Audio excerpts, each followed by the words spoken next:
మీరు ఎవరి పేరు చెప్పండి, మ్యూజిక్లో గొప్పవారి లోకంలో ఆ, music masters, world masters, classical masters ఉన్నారు. వాళ్ళ పేరన్నీ చెప్పండి.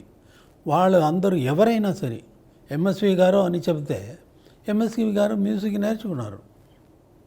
ఒకరితో అసిస్టెంట్గా సిఆర్ సుబ్రహ్మణ్యంతో అసిస్టెంట్గా ఉన్నప్పుడే ఇంకా ఎస్ఎంఎస్తో ఇంకా వేరే వేరే మ్యూజిక్ డైరెక్టర్తో పాపనాశం శివన్తో ఎన్నో మహానుభావుడు వాళ్ళతో పనిచేసి ఆ ఎక్స్పీరియన్స్ అన్నీ తీసుకొని ఈయన వచ్చి సెపరేట్గా వచ్చారు, నేర్చుకున్నారు, ట్రైన్ ఆపర్చునిటీ వచ్చింది, ఆయన వర్క్ చేశారు, దాంట్లోనే పని చేసి దాంట్లోనే వచ్చారు.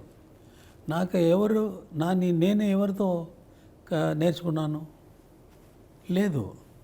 సో కుగ్రామంలో నుంచి వచ్చి ఇంత దూరం వచ్చి ఇదే వరల్డ్ మ్యూజిక్ లెవెల్లో వెళ్ళే వాళ్ళు ఎవ్వరూ లేరు.